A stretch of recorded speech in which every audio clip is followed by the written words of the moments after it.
Саламатсыздарбы, урматтуу мекендештер. Кондиционерди өчүрүп коесуңарбы? Урматтуу мекендештер, жогоруда айтылгандай эле биздин мекендештердин миграция көйгөйүн, алардын арман азабын, дегелер аларга болгон жеңилдиктер, биз Кыргызстан Орусия менен биргеликте кирген уюмдан тышкары башка мамлекеттер кандай кыйынчылыктарга калып жатат, Кыргызстандын мигранттары дегеле биздин мекендештер чет мамлекетте жүргөн айрыкча тепсе темирди үзө турган, ташты талкалай турган, тоону томкоро турган жаштарыбыз дегеле ушул эмгекке жарамдуу биздин мекендештерибиздин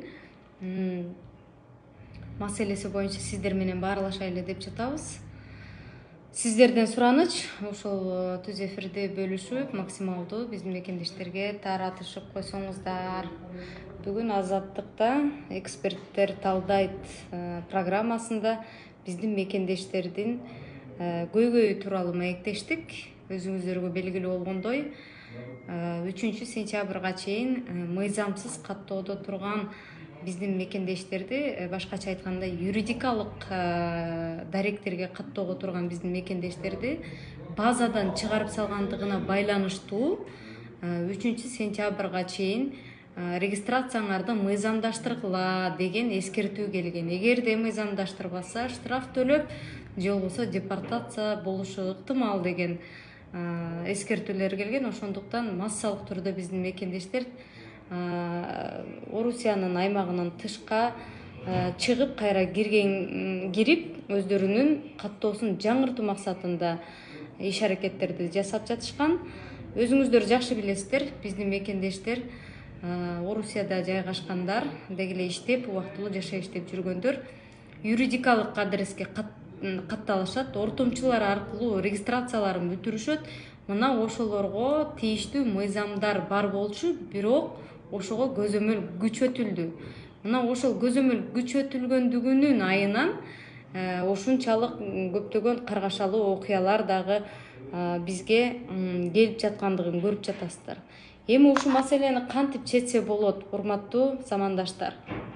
Бул маселени парламенттик аралык сүйлөшүүлөрдүн негизинде же болбосо президенттин өзүнүн сүйлөшүүсүнүн негизинде гана чечпесе, башка жол менен чечүү мүмкүн эмес.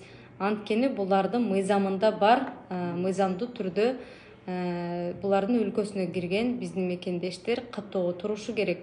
Бирок тилекке каршы резиновая квартира деп коет, ошондой квартираларды көптөгөн биздин мекендештер 20-га чейин, 15-ке чейин, 30-га чейин жашаган мекендештерди билесиздер.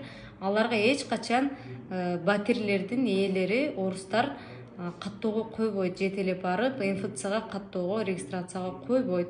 Ошондуктан ортомчулар аркылуу регистрация жасап жатышкан. Эми ошолорду силер эмгек келишимиңердин негизинде жашаган жериңерге каттоону коюш керек деп мурдагы ошол мыйзамды көзөмөлдөп күчүнө киргизип жатышат булар.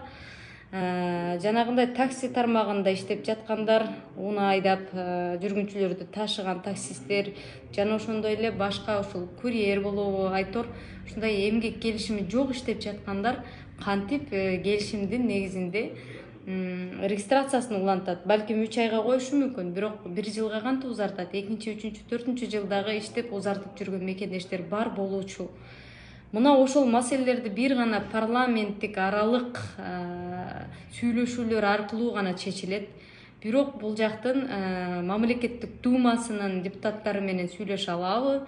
Биздин президентибиздин тили өтөбү? Тийиштүү жерлер менен сүйлөшө алабы? Мына ушунда жатат маселе. Иштеген жеринде, ошол иштеген жеринин эмгек келишиминин негизинде регистрация жасаш керек деген кандайдыр бир жеңилдиктерди киргизип, ушундай сүйлөшүү жолуна барса болот. Ошондуктан ушул нерселерди ишке ашыра албагандыктан биздин мекендештер кыйналып жатат. Урматтуу замандаштар, биздин 14 жараныбыз тилекке каршы айттырбай келген ушундай каргашалуу окуядан улам көз жумду. Мен мекендештердин жакындарына көңүл айтам, сабыр кылыңыздар. тилекке каршы Афган согушунан көп жүк 200 болуп, биздин көптөгөн мекендештердин сөөгү Кыргызстанга барып жатат. Мен өзүмдүн жон теримден өткөргөн инсан катарында бар жогун сезип билип турам, туюп турам, кан какшап, кан жутуп турган ата энелерине, жакындарына сабыр тилейм.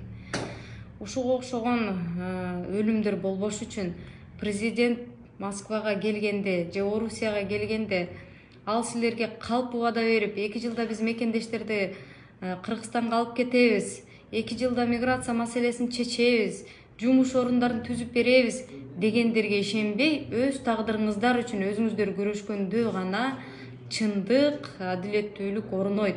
Жана ошондой эле ушуга окшогон маселелер болбойт. Ушул нерсеге кайсы бир деңгээлде коомчулук биз өзүбүздө күнөөлүүбүз деп эсептейм. Анткени ушул миграция турмушун менин жакындарым, сиздердин жакындарыңыздар баш болуп ушул турмушту тандап келгенбиз. Ушундай бийликти, ушундай өкмөттү, ушундай парламентти биз тандаганбыз. Ошонун шорун өзүбүз татып жатабыз. Кыргызстанда кум төрөлгөч десе, кыргыздын ит аягынан бери алтындан болот деген убадаларга ишенгенбиз. Алардын катарында мен да бармын, мен да күнөөлүүмүн. Ал күнөөлөрүмдү мойнума алам. Бирок кезинде ошону билип, айтып чыккан учурубузда колдобогон баягы Дооронбек Садырбаев агабыз айтмакчы, арка бел боло албаган эл болдук тилекке каршы. Алгылыктуу, билимдүү, тажрыйбалуу адистерди колдой албагандыгыбыздан, жаштарды куугунтуктаса унчукпай карап тургандыгыбыздан ушундай абалга түшүп жатабыз тилекке каршы. Сиздерге айтарым ошол биздин мекендештер иштеп жаткан жерине регистрация коюу маселесин же болбосо кандайдыр бир жеңилдиктерди киргизүү үчүн парламенттик аралык Орусиянын мамлекеттик думасы же болбосо ошол президенттин улову айтор биздин бийлигибиз, биздин парламентибиз сүйлөшүүлөрдү сөзсүз түрдө жүргүзүшү керек. Ошондо гана чечилет. Регистрациядан тышкары биздин мекендештердин абдан көп көйгөйлөрү бар. Мен жогорку кеңеште отурганда айтканмын, биздин жаш балдардын, биздин бөбөктөрдүн, жетинчектердин мед страховкасы боюнча ата энесинин эмгек келишиминин негизинде страховка жасалышы керек ошолор аркылуу деп.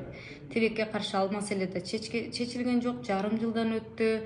Өкмөттүн өкүлдөрүнө мен протоколдук ошол жерден тапшырма бергенмин. ПЦР маселесин да көтөргөнбүз. ПЦР маселеси чечилди, Кудайга шүгүр. Бирок жаш балдардын жанагы ооруканаларга акысыз ата энесинин эмгек келишиминин негизинде көрүнүү деги эле ошол полис маселеси чечилген жок. Анан жанагы самолет менен учуп барып келип өзүңөрдүн регистрацияңарды жаңылап алсаңар болбойбу деп жатпайбы? Ал маселе чындыгында акылга сыйгыз. Анткени азыр билесиздер, авиабилеттер асман чапчык жатат. Кыргызстандан бери учуп келе жаткан биздин мекендештер кеминде бир 20 000 рубльдан ашык акча төлөп атат. Ошондуктан алардын барып келиши эле бир 40 000ге жакын. Анткени Кыргызстандан бери учуп келе атканда ПЦРди төлөйт экен.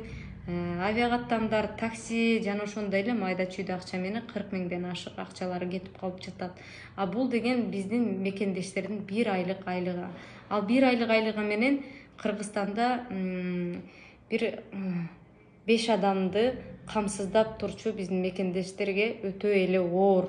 Ошондуктан ошол чыгымды кетирбөө максатында жанагынтип Казакстан же болбосо башка мамлекеттер аркылуу чек арадан кесип өтүп кайра келебиз деген 10 000ге жакын акчаны коротуп, ошол акча менен эле маселебизди бүтүрүп алабыз деген мына 14 мекендешибиздин каргашалуу окуясына күбө болдуңуздар.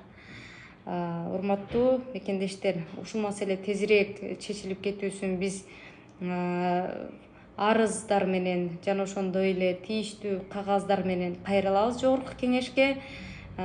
Сиздер дагы биздин ушул социалдык тармактарыбызга байланышып, чогуу ортоктош болуп, президентке чейин кайрылуу жазсаңыздар болот.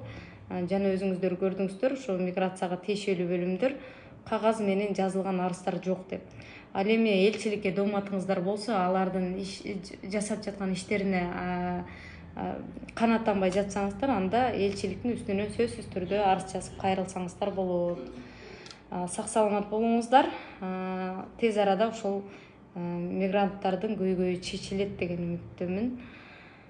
Дагы бир жолу ушул биздин 14 мекендешибиздин жакындарына чын жүрөгүмдөн сабыр тилейм. Сабыр кылыңыздар. Кудайдын маңдайына салган экен. Эми айла жок, сабыр менен гана жеңебиз. Мындан кийин ошо мындай каргашалуу окуялар болбосун деп тилейбиз Кудайдан. Саламат болуңуздар.